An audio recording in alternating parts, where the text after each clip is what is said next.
My school lunch sucks and I want to know what's behind the food. Oh, I do not eat lunch at school, and it's because of the low quality of the food here.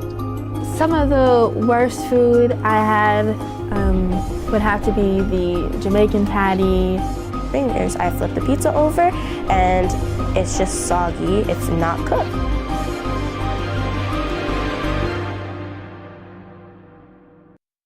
I think it's very important for children to develop healthy eating habits, especially when our country is in such a disparity when it comes to obesity and weight.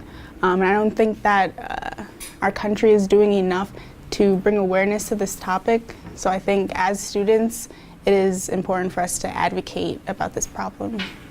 When doing a film, the first thing you need to do is research. For most of the United States history, there was no oversight on what foods were being served in schools. This all changed after the Great Depression, when the draft for soldiers to fight in World War II brought about the realization that an alarming amount of young men weren't eligible due to lack of nutrients. This, coupled with the rising amount of kids attending school, led to a federal school lunch program being formed. School lunch was enacted in 1946, I believe, after World War II, because at that point in time, what we started to realize as a country was we had World War II recruits young men, coming to sign up for the armed services, and they could not pass their physicals based upon nutritional deficiencies. And so Congress actually enacted school lunch as a measure of national security. So can you tell us about the free lunch program and how it impacts them?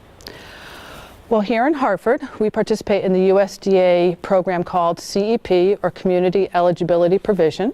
And what that is a program under the USDA in the National School Lunch Program that allows us to provide meals at no cost to all students in the district, regardless of income. Hartford receives federal money to fund our free lunch program, and it's awesome that we have a universal free lunch program. But that puts stipulations on what the food that we are feeding the students and the nutrition standards. So some of the guidelines are so strict, just even certain herbs and spices, are not allowed. Although the idea of free lunch sounds perfect, there are still major problems that continue to affect the quality of the lunch program. One of the reasons that you took this job is because you felt strongly that the menus needed to be revamped and students be given choices. Mm-hmm. Do you feel that you have done that? If so, how? We have absolutely increased and changed the choices that have been offered on the menu. When I first came here, I've been here in Hartford since 2004. There was only one fruit choice a day, and it wasn't fresh. It was canned fruit. There was no alternative choices at all, and so it was either hot lunch and no other alternative. And now we have chef salads available every day at all schools, including the schools that are rethermed with no production ability. We're making those at Buckley and shipping them over on a daily basis. What you're seeing here is the chef salads, and they're preparing them and getting them ready to go through this machine. The sealing, the heat seal is called a heat seal pocket machine.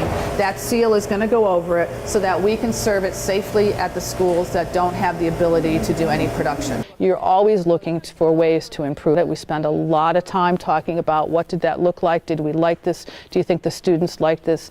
What could we have done better? How could we season this a little differently? We have certainly nutritional guidelines that meet the dietary guidelines for Americans, and it's a challenge to make sure that we have a low sodium product that still has a great flavor to it. And so how do you do that? I'd say honestly the infrastructure and the challenges of we are serving now about 35,000 meals a day between breakfast, lunch, and dinner, and operationally, that's huge. You're our customer, and you need to be happy with what we're doing. In the United States, an average of $1.50 is spent on a single student's lunch.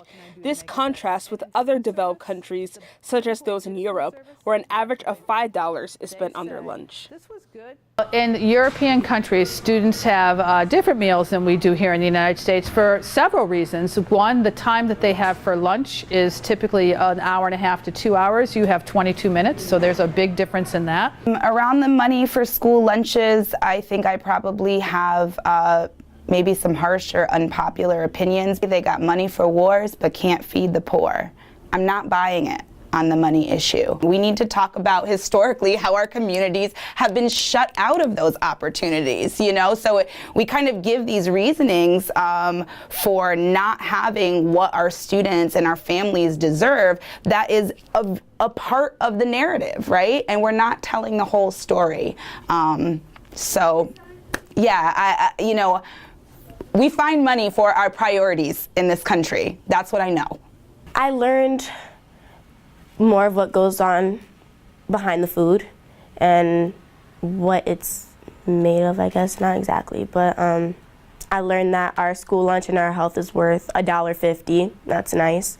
Our health is worth $1.50. No wonder why we're the #1 obese country in the world. I mean, yeah.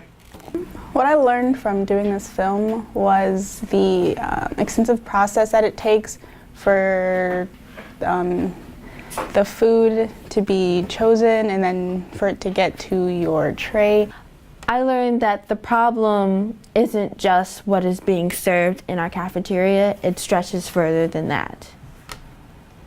If we want a functioning society with students being able to be prepared, we have to feed them correctly. We have to think about issues like this because they won't be able to focus, they won't be able to succeed if we don't give them the chance.